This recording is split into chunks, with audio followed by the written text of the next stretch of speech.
Hello বন্ধুরা, আজ দুদিন পর তোমাদের কাছে আবার এলাম। আমি দুদিন কোনো ভিডিও বানাইনি, তো আজ তোমাদেরকে আমি ছাতুর পরোটা বানিয়ে দেখাবো। তো ছাতুর পরোটা আমি কীভাবে বানাচ্ছি, কী কী দিচ্ছি, সব কিছুই তোমাদেরকে দেখিয়ে দিচ্ছি, দেখে নাও। তোমাদেরকে দেখাবো বললাম যে আমি কী কী ছাতুর পরোটা বানানোর জন্য নিয়েছি। তো দেখো আমি কী কী নিয়েছি। আমি ছাতু নিয়েছি, ধনে পাতা নিয়েছি, আদা বাটা নিয়েছি, লঙ্কা কুচি নিয়েছি, লবণ নিয়েছি, লেবু নিয়েছি, আর আচার নিয়েছি।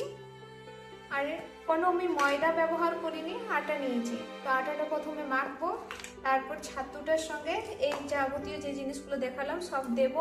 তো দেওয়াটা আমি তোমাদেরকে দেখিয়ে দেবো। তারপর কোনো জল না ব্যবহার করে আমি মেখে নিয়ে ওই আটাটা যেটা মাখবো ওটা গোল করে আমি দেবো।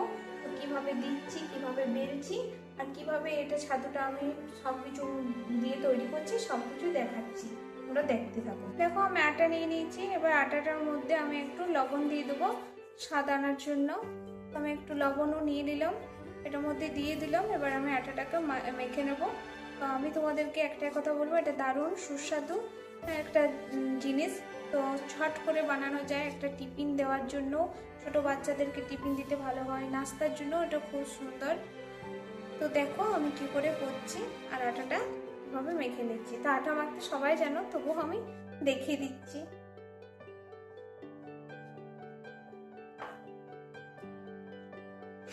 আমার আটা মাখা হয়ে গেছে। এরপর আমি ছাতুটা রেডি করে নেবো, মানে ছাতুর পুরটা রেডি করে নেবো।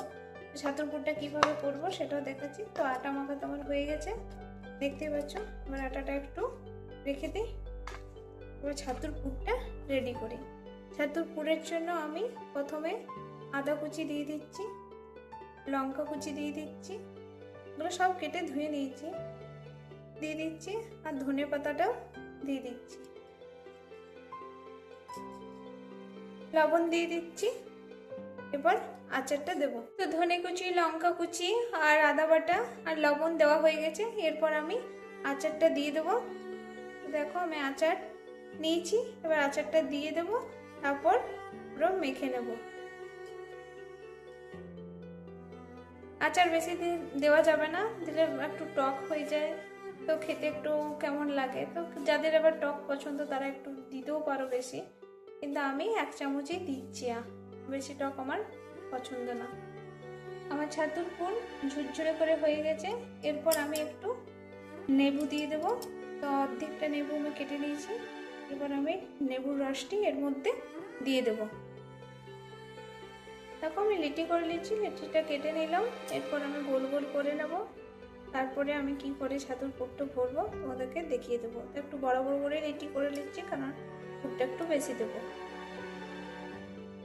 দেখতে পাচ্ছি আমি লিটি করে নিচ্ছি। এবার লিটিটা আমি কিভাবে পুরটা ভরবো তোমাদেরকে দেখিয়ে দিচ্ছি।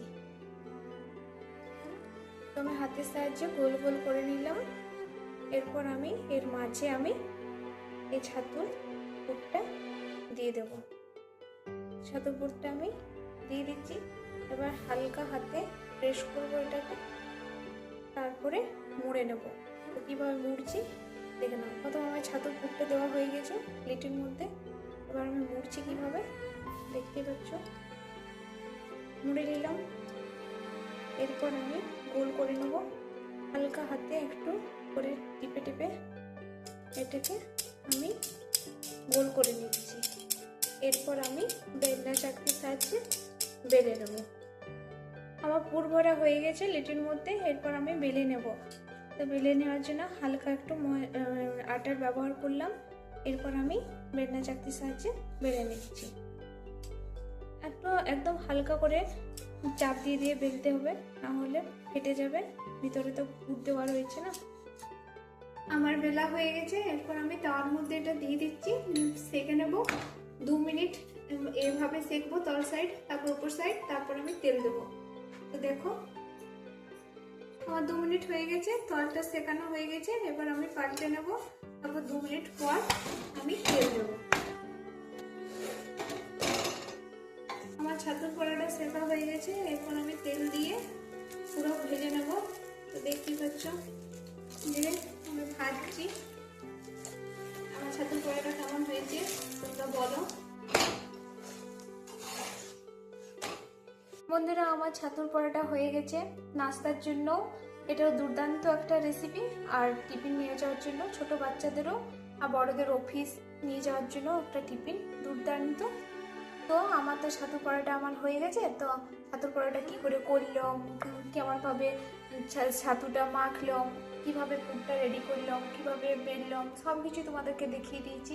তো আমার ছাতুর পরোটা তোমাদের যদি ভালো লেগে থাকে তো কমেন্ট করে জানাবে, আর যারা নতুন দেখছো তারা আমার এই চ্যানেলটিকে সাবস্ক্রাইব করবে, আর আমার পাশে থেকো, প্রচুর পরিমাণে লাইক, কমেন্ট আর শেয়ার করে দিও।